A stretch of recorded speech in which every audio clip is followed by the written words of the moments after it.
The galaxy never remembers the faces of refugees. It only remembers the crowns they leave behind. The distress beacon had been whispering into the void for nearly 11 hours before anyone bothered to answer it. Out along the Perseus frontier, where abandoned mining colonies floated like rusting skeletons and forgotten trade routes disappeared beneath endless storms of ionized dust, people learned to ignore desperate signals. Most were traps. Some were already too late. Nathan Brooks knew that better than anyone.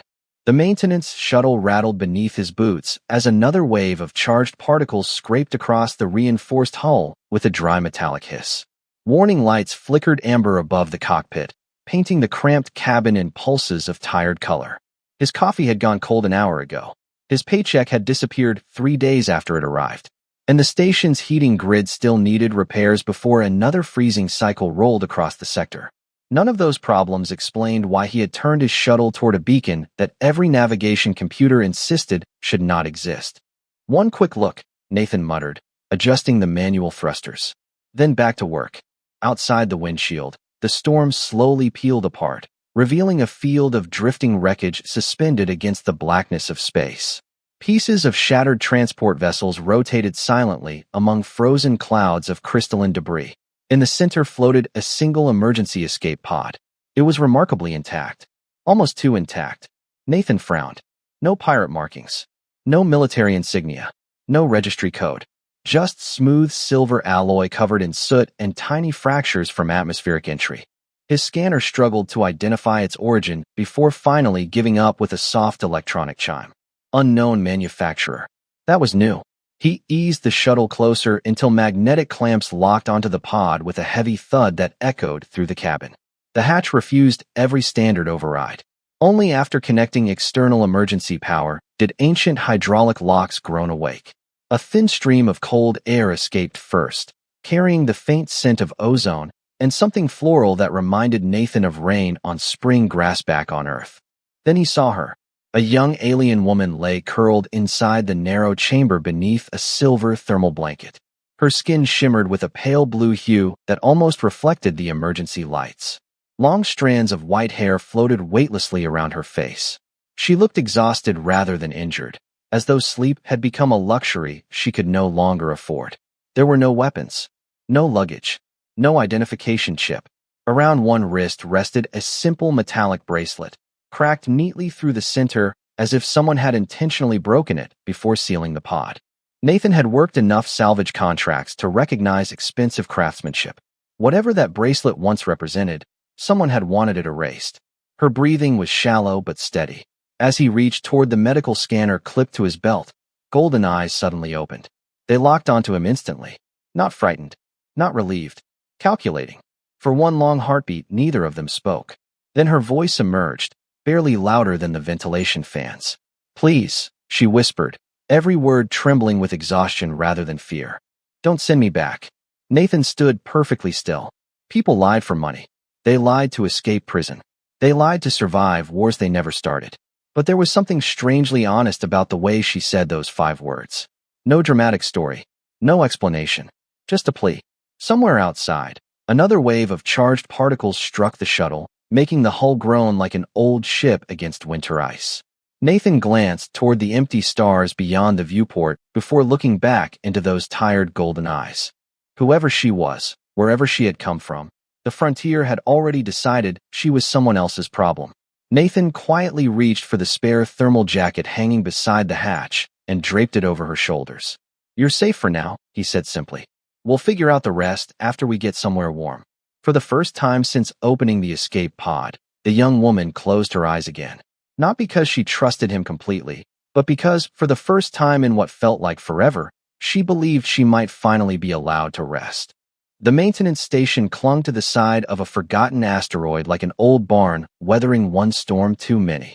Its steel corridors carried the familiar smells of machine oil, recycled air, and overheated wiring, while ancient ventilation fans hummed with stubborn determination instead of efficiency. Nathan guided the shuttle into Dock 3, where faded yellow lights blinked across the landing rails before settling into a steady green. Nobody rushed to greet him. Nobody ever did. Out here, arrivals usually meant broken equipment, unpaid invoices, or bad news from another colony. He lowered the cargo ramp carefully, offering the young woman a steady hand even though she hesitated before accepting it. She stepped onto the station floor with quiet dignity despite her obvious exhaustion, the oversized thermal jacket nearly reaching her knees. She looked around without curiosity, as if every unfamiliar room had become another place she might soon be forced to leave. Nathan noticed the way her eyes measured every exit, every security camera, every maintenance hatch. She was not acting like someone lost. She was acting like someone who expected to be found. The station administrator looked up from an aging terminal as they entered the reception office. Martha Ellis had managed Frontier Maintenance Station 12 for nearly 20 years, and little surprised her anymore. She adjusted her glasses, glanced from Nathan to the silent, blue-skinned stranger, then folded her arms. "Refugee?" she asked. Nathan nodded once. "Looks that way." Martha sighed heavily before opening a drawer filled with paper forms that no modern station should still have been using. "Another one." Her voice carried no cruelty, only fatigue earned from years of impossible decisions. "You know the rules. Temporary shelter. 72 hours. After that, colonial immigration decides." Nathan signed the registration sheet without reading the fine print. "Put everything under my employee account." Martha looked up again. "Nathan, your account is already overdue." "I know. You barely make enough credits to cover your own quarters." He smiled with quiet resignation. "Then I guess I will owe a little more." Martha stared at him for several seconds before silently processing the request. She had seen that expression before. There was no arguing with it. Minutes later, Nathan unlocked the small room beside the maintenance workshop. It measured barely 12 feet across, containing a narrow bunk, a folding table, an old space heater, and a tiny window overlooking the endless darkness beyond the asteroid. "It is not much," he admitted while setting down a box of emergency food packs. "But it is warm." The young woman slowly removed the thermal jacket, folding it with careful hands before placing it neatly on the chair instead of the bed. Even exhausted, she treated borrowed things with remarkable care. Nathan noticed another detail. She instinctively reached toward the cracked bracelet on her wrist before stopping herself halfway through the motion, almost as if remembering it no longer served its purpose. "What should I call you?" he finally asked. She hesitated long enough that the station heater completed another noisy cycle. "Sarah," she answered softly. The name sounded practiced. Too simple. Too convenient. Nathan sensed it was probably not the one she had been born with, but everyone carried something they were not ready to share. He accepted the answer without another question. "Well, Sarah," he said, placing a steaming bowl of vegetable soup onto the table. "The coffee here is terrible, the heater complains all night, and half the lights stop working every Tuesday. But nobody will bother you." She stared at the rising steam for several seconds before wrapping both hands around the bowl. Her fingers trembled slightly from the warmth. "Why?" she asked without looking up. "Why help someone you do not know?" Nathan leaned back against the doorway, listening to distant repair drones clatter through the corridor outside. "Because someone once helped me when they did not know me either." She finally lifted her eyes toward him. For the first time since he had opened the escape pod, the guarded calculation inside those golden eyes softened just enough to reveal something far more fragile. Not trust. Not yet. But the smallest beginning of hope. The next morning arrived without sunlight. On the frontier, morning announced itself through the gradual brightening of industrial ceiling panels and the steady rhythm of cargo drones beginning another work cycle. Nathan had already spent 2 hours replacing damaged coolant valves beneath the station before the first coffee machine sputtered awake in the cafeteria.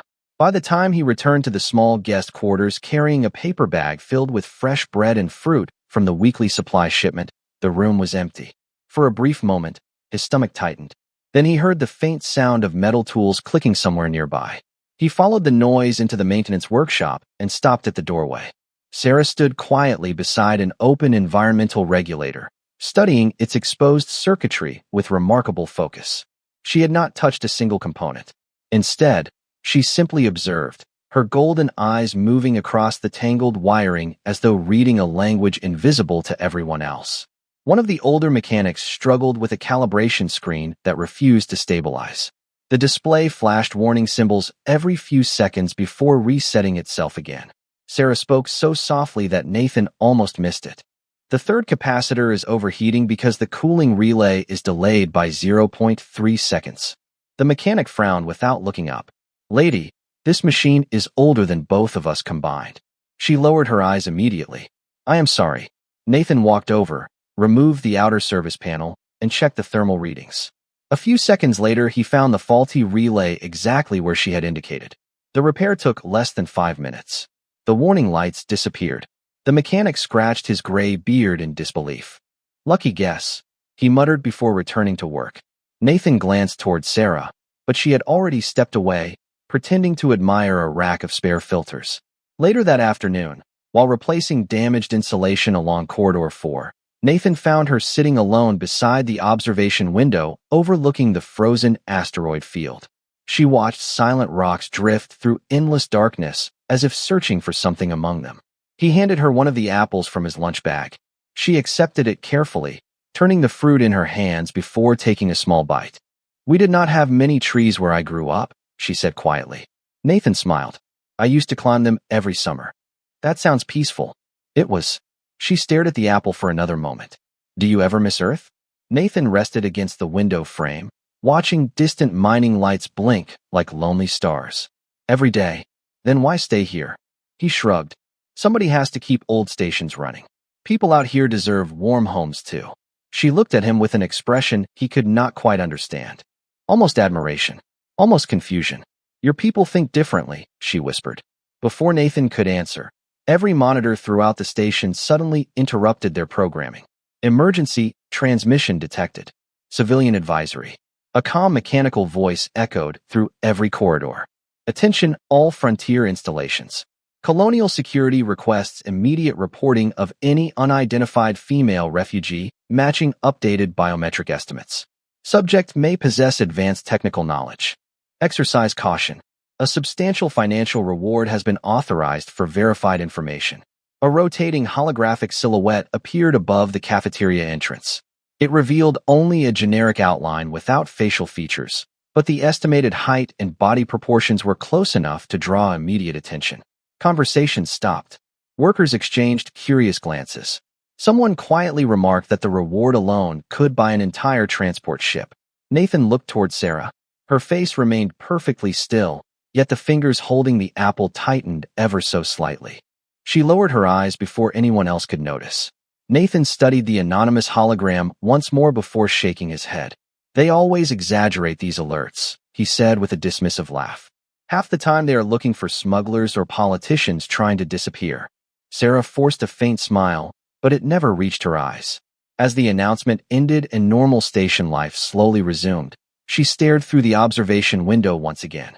Somewhere beyond the drifting asteroids, someone was searching for her with enough urgency to reach even the forgotten edges of the galaxy. And for the first time since arriving at the station, she quietly wondered whether the greatest danger was not being found by her enemies, but being discovered by the only man who had treated her like she was simply another lost soul in need of kindness. The station settled back into its familiar rhythm after the security broadcast, but something invisible had changed. Conversations became quieter whenever Sarah entered a room. Curious eyes lingered a second longer than before. Nathan pretended not to notice. He had spent enough years on the frontier to know that fear often spread faster than facts. The following morning began with the sharp crackle of failing electrical relays somewhere beneath the primary heating network. Winter temperatures were expected to sweep across the asteroid within 6 hours, and if the station lost heat, every family living inside its steel walls would spend the night wrapped in emergency blankets. Nathan crawled beneath the maintenance deck carrying a toolbox that had survived longer than most of the equipment it repaired. Dust floated through narrow beams of white inspection lights while pipes vibrated overhead with the steady pulse of recycled water. He had barely removed the first service panel when another flashlight illuminated the cramped compartment beside him.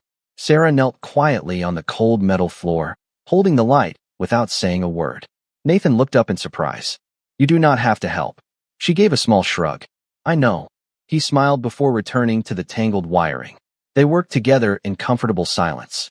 Nathan repaired worn connectors while Sarah simply held the flashlight exactly where he needed it before he ever asked. After nearly an hour, she tilted her head slightly toward the control assembly. If you reverse those 2 thermal regulators, the system will balance the pressure automatically. Nathan paused. That should not work. Probably not, she answered softly. But I think it will. Curious, he followed her suggestion. Seconds later, the temperature monitor stabilized. The warning alarms faded one by one until only the steady hum of healthy machinery remained. Warm air slowly flowed through the ventilation ducts above them. Nathan leaned back against the steel support beam and laughed quietly. Either you are incredibly lucky, she finished his sentence with a faint smile, or I have repaired a heater before. They climbed back into the corridor, where grateful residents immediately noticed the warmer air. A little boy wearing an oversized winter coat ran past laughing because he could finally remove his gloves. An elderly couple smiled as steam returned to their apartment windows. Nobody knew who had solved the problem. Nathan never mentioned Sarah's idea. Neither did she. That evening, he carried 2 bowls of homemade vegetable stew into the workshop after everyone else had gone home. The overhead lights dimmed automatically into their nighttime setting, leaving soft pools of amber light reflecting across polished metal surfaces. Outside the observation window, tiny stars shimmered between drifting asteroids like distant campfires scattered across an endless wilderness. Sarah sat quietly at the workbench, carefully stitching a small tear in the sleeve of the borrowed thermal jacket instead of asking for a new one. Nathan noticed she repaired things instinctively rather than replacing them. You really do not like wasting anything, he said. She looked down at the careful stitches. Where I came from, everything had value. Nathan tasted the stew before nodding toward her bowl. Same on Earth. At least where I grew up. They ate in peaceful silence until Sarah suddenly asked, "Why does everyone here trust you?" Nathan nearly laughed. They do not. They listen to you. He thought for a moment before answering. Out here, nobody cares how important you are somewhere else. They care whether you show up when the heater breaks, whether you fix the water pump before children wake up cold, whether you keep your word. Sarah slowly lowered her spoon. Those simple words settled somewhere deep inside her. She had spent her entire life surrounded by titles, ceremonies, formal greetings, and endless lessons about leadership. Yet no instructor had ever explained respect as plainly as the tired mechanic sitting across from her with grease still staining his hands. She watched him wipe a small scratch from the wooden table so carefully that even the oldest piece of furniture received his kindness. For the first time in many years, she found herself wondering whether greatness had less to do with the throne a person inherited and more to do with the quiet promises they kept when nobody was watching. 3 days passed with surprising peace. On the frontier, that alone felt suspicious. Nathan settled back into his familiar routine of repairing failing generators, replacing cracked coolant pipes, and coaxing another few months of life from machines that should have been retired years earlier. Sarah quietly found ways to make herself useful without drawing attention. She swept empty corridors before anyone asked. She organized spare components in the workshop until mechanics could actually find what they needed. When elderly residents struggled to carry supply crates from arriving cargo shuttles, she appeared beside them without saying a word and helped them home before disappearing again. Little by little, the station stopped seeing a refugee. They began seeing a neighbor. Even Martha Ellis noticed the change. One afternoon, she watched Sarah patiently teach a young girl how to repair a broken portable heater using nothing more than a screwdriver and careful instructions. The child beamed with pride when the tiny fan finally spun back to life. Martha folded her arms and quietly muttered, "She learns people faster than most folks born here." Nathan smiled as he tightened the bolts on a nearby service panel. People usually surprise you if you give them enough time. Martha looked at him over the rim of her reading glasses. Or disappoint you. Nathan shrugged. Sometimes both. That evening, an unfamiliar transport entered the station's docking schedule. Its sleek black hull contrasted sharply with the rust-stained cargo vessels that normally visited Frontier Station 12. The ship carried colonial security authorization codes rather than commercial registration numbers. Workers stopped what they were doing long enough to watch it settle onto Dock 1 with practiced precision. 4 officials stepped onto the platform wearing dark gray uniforms without insignias. Their boots echoed sharply against the steel floor as they crossed the arrival bay. Unlike miners or traders, they looked at people instead of cargo. Martha quietly lowered the station manifest she had been reviewing. "Government inspectors," she whispered. "That cannot be good." Nathan frowned. Frontier stations almost never received official inspections unless something important had gone wrong. The lead officer approached the reception desk with calm professionalism. Routine verification, he announced. We are tracing reports connected to unauthorized refugee movement through this sector. Martha handed over digital access without argument. You are welcome to inspect anything you need. The officer nodded politely before placing a small cylindrical scanner onto the counter. A blue holographic image rose into the air, rotating slowly above the device. It showed the same anonymous female outline from the earlier advisory, but now additional information surrounded it. Height estimates had become more accurate. Species classification had narrowed considerably. The reward had tripled. Nearby mechanics exchanged uneasy looks. Someone quietly whistled beneath his breath. Nathan glanced toward the workshop. Sarah had frozen completely. She stood beside an open toolbox, one hand resting lightly on a wrench while her eyes remained fixed on the floating hologram. For only an instant, the color seemed to drain from her face. Then she calmly lowered her gaze and resumed sorting tools as though she had not seen anything at all. The lead officer continued speaking. Our information suggests the individual possesses unusually advanced engineering knowledge and may attempt to blend into civilian maintenance facilities. Martha shook her head. You have described half the people living on this station. A few mechanics chuckled softly. Even the officer allowed himself a brief smile. Nathan stepped forward. Has she committed a crime? The officer hesitated. We are not authorized to discuss operational details. So you do not know. We know she is important. Nathan studied the rotating silhouette once more. It still revealed no face, no name, just an outline that could belong to countless women across the frontier. He folded his arms. Then I hope you find whoever you are looking for. Hours later, after the inspectors completed their search and departed without answers, silence settled over the station once again. Nathan found Sarah standing alone beside the observation window, watching the black transport disappear into the stars. Neither of them spoke immediately. Finally, she asked, almost in a whisper, if someone important lied to you, would you ever forgive them? Nathan considered the question while distant engine lights faded into darkness. That depends, he answered quietly. Were they lying to hurt me? Or because they were afraid? Sarah lowered her head, unable to answer. Somewhere deep inside, the secret she had carried across half the galaxy suddenly felt heavier than the stars themselves. Snow-like crystals drifted past the observation window as another artificial night settled over Frontier Station 12. The asteroid moved silently through the outer reaches of civilized space, untouched by politics, untouched by royal ceremonies, untouched by everything except the people stubborn enough to call it home. Nathan finished the last maintenance report of the day before shutting down the terminal with a tired sigh. The workshop finally fell quiet. Even the old ventilation fans seemed to breathe more softly after midnight. He found Sarah sitting alone in the small greenhouse attached to the residential corridor. The station maintained only a few dozen plants, enough to recycle a little extra oxygen and remind homesick workers that green still existed somewhere in the universe. Tiny drops of condensation rested on broad leaves beneath warm grow lights, filling the room with the clean scent of damp soil. Sarah gently brushed one fingertip across a flowering vine, watching it curl toward the light. I did not know flowers could survive inside an asteroid, she said. Nathan smiled. Neither did the first engineer who built this place. Everyone said it would fail, but it did not. No, he looked around the little greenhouse with quiet satisfaction. Sometimes surviving is enough. They walked slowly between the narrow rows without speaking. The silence no longer felt uncomfortable. It had become something shared, something peaceful. Finally, Sarah stopped beside a small citrus tree barely taller than her shoulder.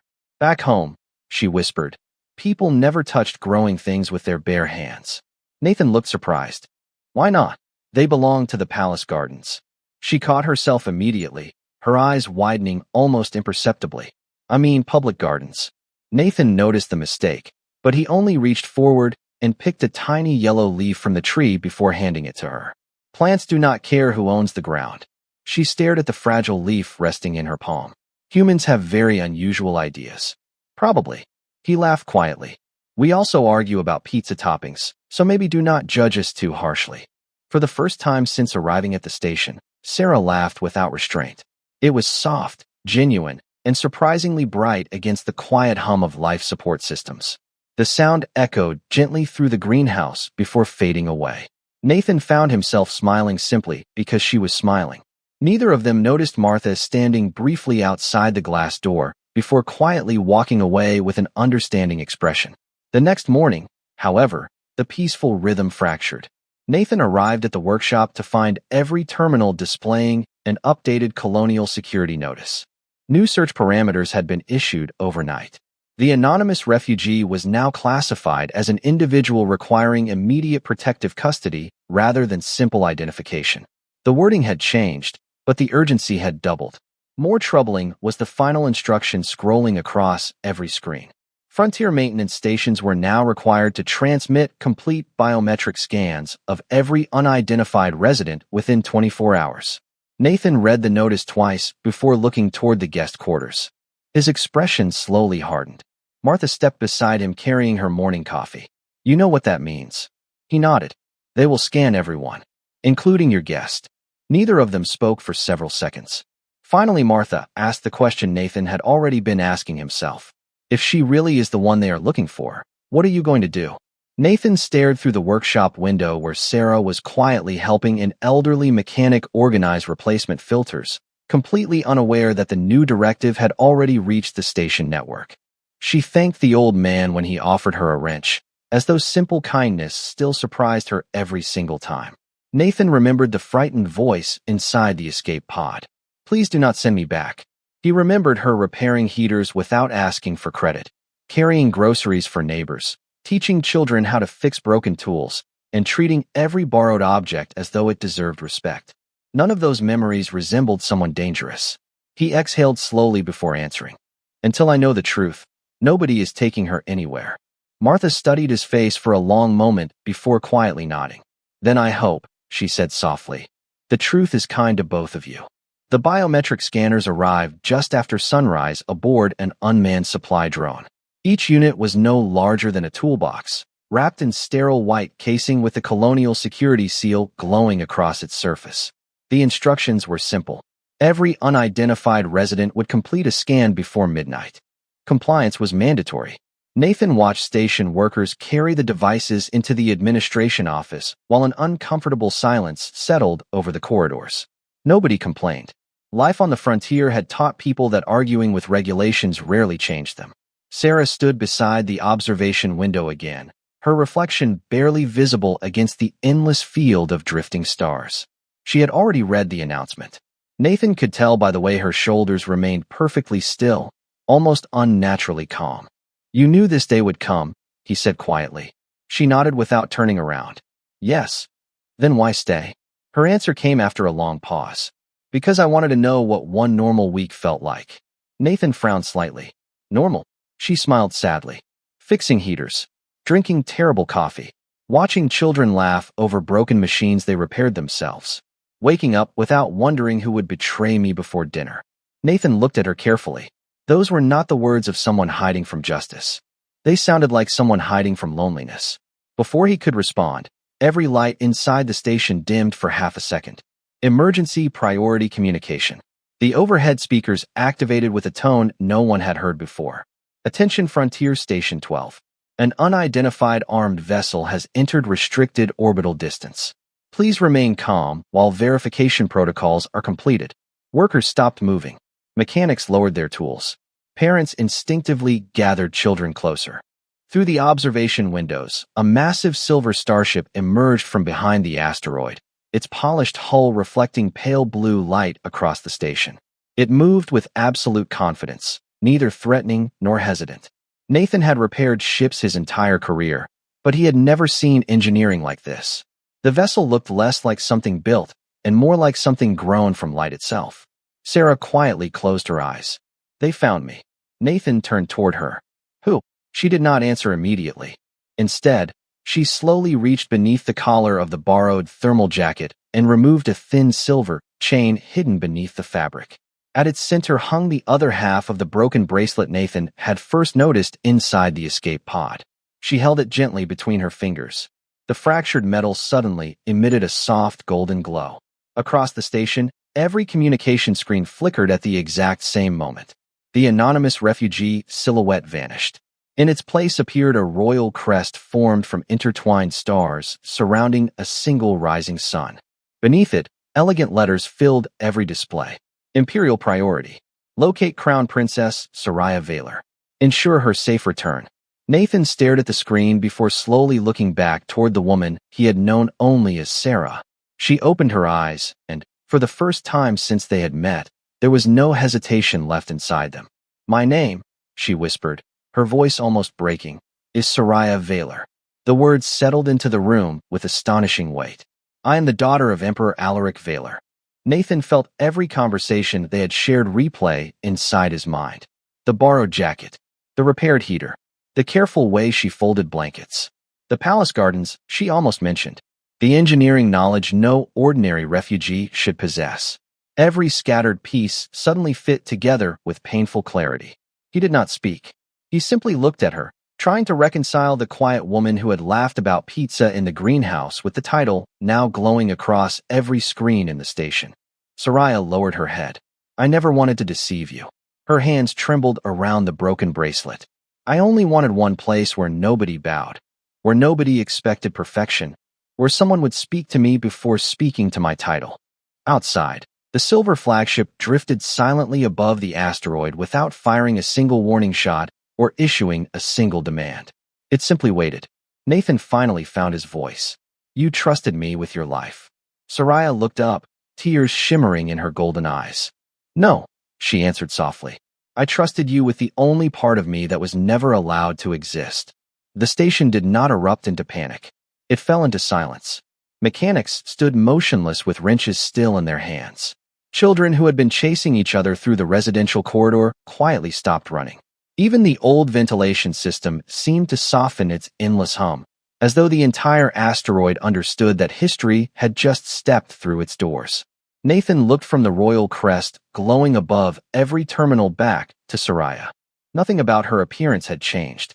She still wore the same repaired thermal jacket, the same practical boots borrowed from the station supply room, the same quiet expression he had come to recognize during long evenings repairing machines together. Only the truth had changed. Before either of them could speak again, every communication screen shifted to a live transmission. A distinguished alien with silver hair and deep blue ceremonial robes appeared against the backdrop of an enormous command bridge. His posture carried unmistakable authority, but his voice remained calm. "Your Highness," he said with a respectful bow of his head, "the Imperial Recovery Fleet has arrived. We are relieved beyond words to confirm your safety." Soraya closed her eyes briefly before answering. "Thank you, Chancellor Valus." The elderly statesman hesitated. "Your father has not left the palace command center since your disappearance. The entire empire has searched every known sector." A faint sadness crossed her face. "I know. May we request permission to dock?" She looked toward Nathan before replying. "You may." Minutes later, the station's main docking bay filled with the gentle sound of precision landing thrusters. There were no explosions of force, no soldiers rushing through the corridors. Instead, a line of elegantly dressed royal guards entered at a measured pace, their polished armor reflecting soft blue light across the steel floor. Every resident instinctively stepped aside. The commander stopped several feet from Soraya. Without speaking, every member of the delegation lowered to one knee in perfect unison. Their heads remained bowed. The gesture transformed the humble maintenance bay into something resembling a royal hall. Gasps echoed quietly among the station workers. Martha Ellis slowly removed her glasses as though her eyes had stopped believing what they were seeing. Nathan remained exactly where he was. Soraya looked almost uncomfortable as she approached the kneeling guards. "Please stand," she said gently. "There is no need for ceremony here."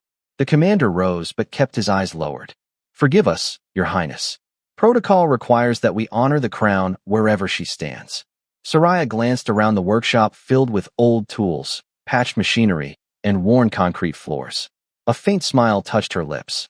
"Then today," she said softly, "the crown stands in a maintenance station." Her gaze drifted toward Nathan once again.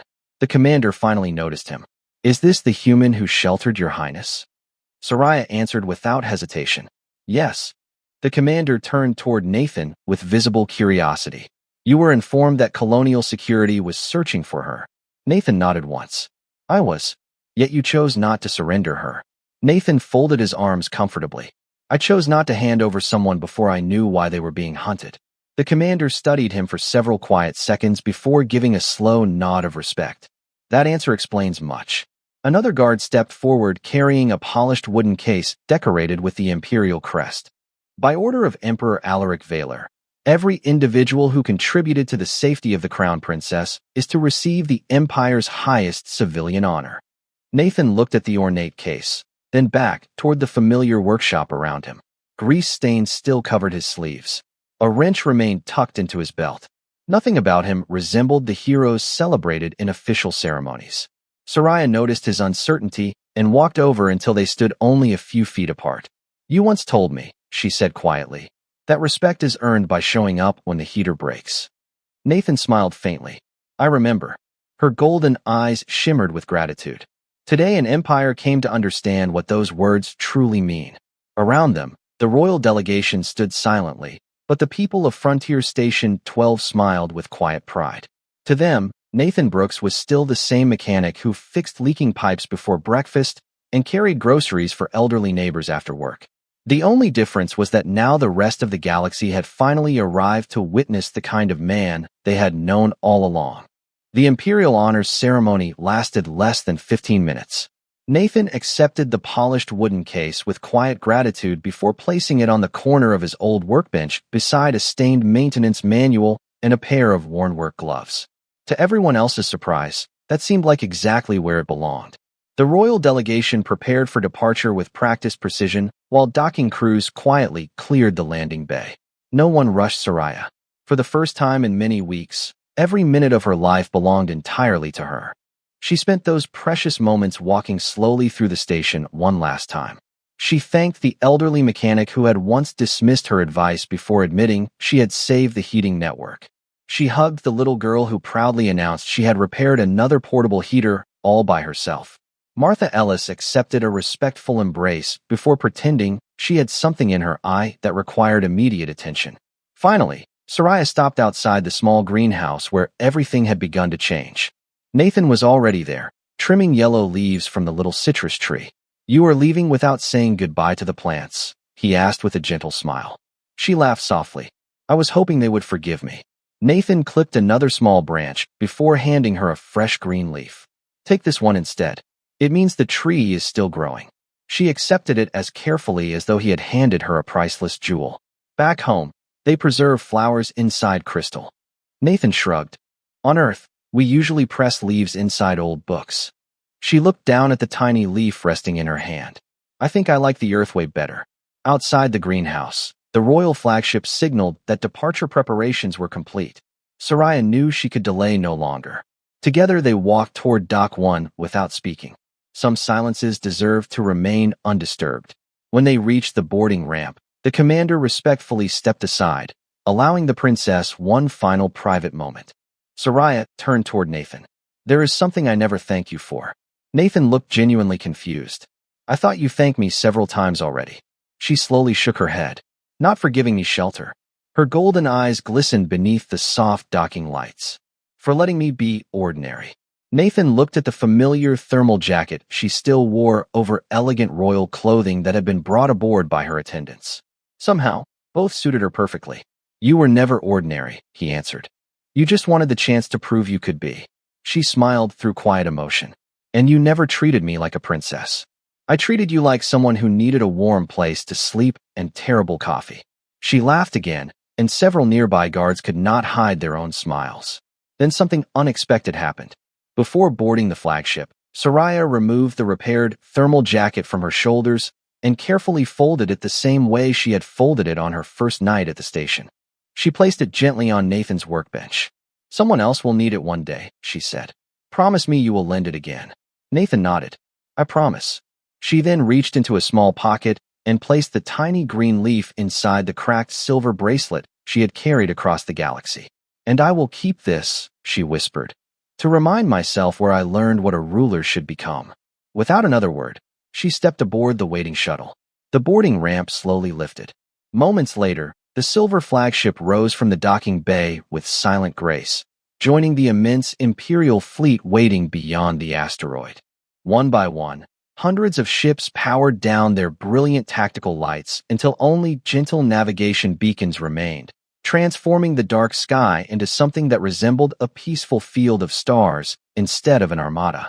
Days later, life on Frontier Station 12 returned to normal. Another heater failed. Another cargo shipment arrived late. Nathan climbed beneath another maintenance panel with grease on his hands and a wrench between his fingers. The polished imperial metal remained forgotten on the corner of his workbench, gathering the same thin layer of dust as every ordinary tool around it. But every winter, whenever a frightened traveler knocked on the station door asking only for warmth, Nathan quietly reached for a familiar thermal jacket hanging beside the entrance. And somewhere far beyond the frontier, an empress who had once crossed the galaxy as a nameless refugee would sometimes open an old book, find a single pressed green leaf resting inside its pages, smile to herself, and remember that in a universe obsessed with power, the greatest throne she had ever encountered was the quiet dignity of one ordinary human heart.